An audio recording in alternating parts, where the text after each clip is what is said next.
माँ Ambe recording studio आमी।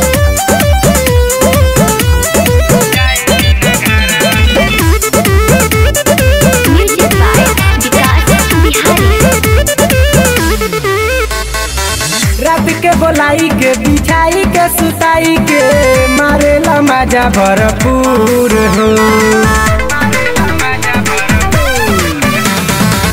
देखली गावे कोई कोई दी हाला बुझेला बात नहीं मोर हो।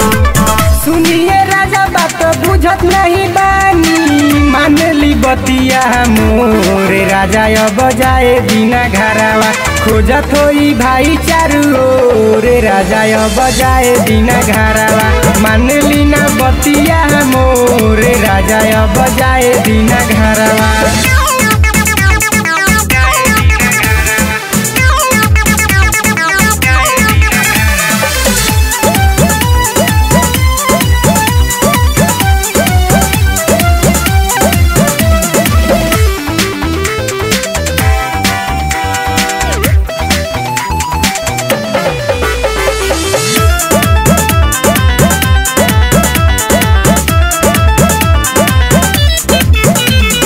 कोई लगावा नवा आखी हो मोर सजनवा नहीं लगे मोर मनवा हमर सुनर सजनवा।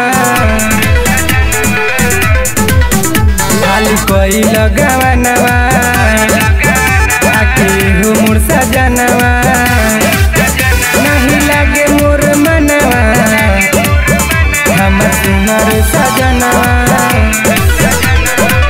होई जाई शादी कबो डर नहीं लागी घूमल जाई चारू रे राजा अब जाए बिना घरावा खोजत होई भाई चारू रे राजा अब जाए बिना घरावा खोजत होई भाई चारू रे राजा अब जाए बिना घरावा।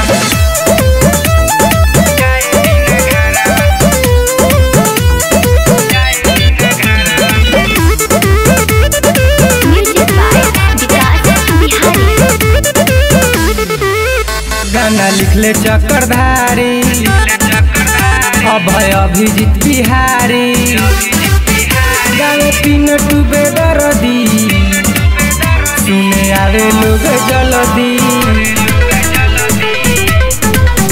गाना लिखले चक्रधारी अभय अभिजीत बिहारी गावे तीन टूबे दरदी सुने आवे लोग जल्दी।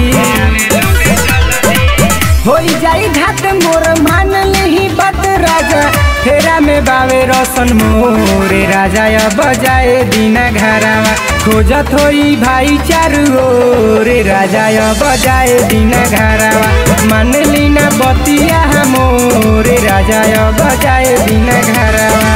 रात के बोलाई के बिछाई के सुताई के मारेला मजा भरपूर हो।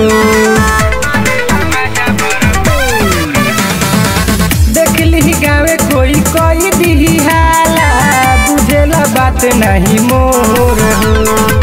सुनिए राजा बात बुझत नहीं बानी मानली बतिया मोरे राजा अब जाए बिना घरावा खोजत होई भाई चारू रे राजा अब जाए बिना घरावा मानली ना बतिया मोरे राजा अब जाए बिना घरावा।